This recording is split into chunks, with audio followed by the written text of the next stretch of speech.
ಕೊಟ್ಟಿದ್ವಿ ಅಂತೇಳಿ. ಬಟ್ ಯಾವ ರೈತರು, ಮ್ಯಾಕ್ಸಿಮಮ್ ರೈತರು ಇದರಲ್ಲಿ ಹೇಳ್ತಾ ಇದ್ದೀನಿ, ಎಲ್ಲೋ ಒಂದಿಷ್ಟು ರೈತರು ಇರ್ಬೋದು, ಬಟ್ ಮ್ಯಾಕ್ಸಿಮಮ್ ರೈತರು ಪ್ರತಿ ವರ್ಷ ಬಡ್ಡಿ ತುಂಬಿ ಮತ್ತು ರಿನ್ಯೂವಲ್ ಮಾಡಿಸ್ತಾರೆ ವಿನಃ ಅವ್ರಿಗೆ ಪಾಪ ಇಡೀ ಗಂಟನ್ನು ಹೊಳ್ಳಿ ಕೊಡಿಸ್ತಾ ಅದು ಮರಳಿಸುವಷ್ಟು ಶಕ್ತಿ ಇನ್ನೂ ಬಂದಿಲ್ಲ ಅಂತ ಅರ್ಥ ಏನಪ್ಪ ಅಂದ್ರೆ ಅಲ್ಲೂ ಸಹ ಅವ್ರಿಗೆ ಮಾರ್ಕೆಟ್ ಇಲ್ಲ ಅನ್ನೋದು ನಿಮಗೆ ಗೊತ್ತಿರುವಂಥ ಸಂಗತಿ ಅದ. ಏನೂ ಇರಲಿ, ನೌಕರರು ಮಾತ್ರ ಈ ದಿಶೆ ಚಿಂತನೆ ಮಾಡಲಿ ಅನ್ನುವಂಥ ಕಡಾಡಿಯವರು ಈಗ ನಿಮಗೆ ಬಿಟ್ಟಿದ್ದಾರೆ. ಅದನ್ನು ಅದು ಸಾಮಾಜಿಕ ಜಾಲತಾಣದಲ್ಲಿದೆ, ಅದನ್ನ ನೋಡಿರಿ, ಅದ್ರ ಗೊತ್ತಾಗ್ತದೆ ನಿಮಗೆ ಅಂತ. ನಾನು ಯಾಕೆ ಇದ್ರ ಮಾತು ಹೇಳ್ತಾ ಇದ್ದೀನಪ್ಪ ಅಂದ್ರೆ, ಹೌದು ಇಂಥ ಒಂದು ಒಳ್ಳೆಯ ವಿಡಿಯೋ ಬಂದಾಗ ಅದರ ಬಗ್ಗೆ ನಾವು ಚರ್ಚೆ ಮಾಡಬೇಕಾಗ್ತದೆ. ಡೊಮಿನಿಯನ್ನಲ್ಲೇ ಸಾಮಾಜಿಕ ಒಂದು ವ್ಯವಸ್ಥೆಯಲ್ಲೇ ಒಳ್ಳೆಯ ಸಲಹೆಗಳಿದ್ದಾವೆ.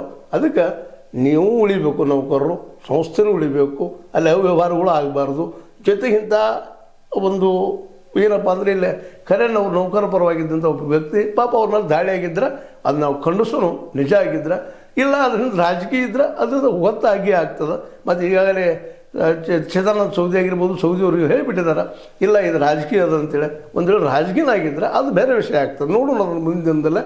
ಬಟ್ ಕರಣ್ ನಿಜವಾಗಿ ಅವ್ರು ಹೊಡೆದಿದ್ರೆ ಅದು ಖಂಡನೀಯ, ಇಲ್ಲ ಅಂದ್ರೆ ಕರಣ್ ಅವರು ಸುಳ್ಳು ಹೇಳಿದರೆ ಅದು ಖಂಡನೀಯ ಅನ್ನೋ ಮಾತನ್ನು ಹೇಳ್ತಾ, ಜೊತೆಗೆ ಇಂಥ ವಿಷಯಗಳ ಬಗ್ಗೆ ಅಂದ್ರೆ ಅವು ವ್ಯವಹಾರಗಳ ಬಗ್ಗೆ ಪ್ರತಿಭಟನೆ ಆಗಲಿ ನಮ್ಮ ಈ ಒಂದು ಕಾರ್ಯಾಂಗದಿಂದ, DCC ಬ್ಯಾಂಕಿನ ಕಾರ್ಯಾಂಗದಿಂದ, ಅಂದ್ರೆ ಕಾರ್ಯಾಂಗದ ಕೆಲಸ ಮಾಡೋರು ನೌಕರದಾರರು.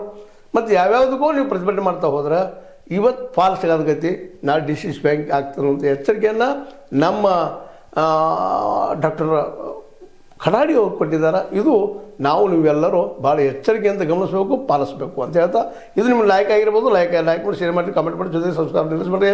ನ್ಯೂಸ್ ಅರ್ಥಾತ್ ದೇಶ ಧರ್ಮ ಸತ್ಯಕ್ಕೆ ವಂದನೆಗಳು.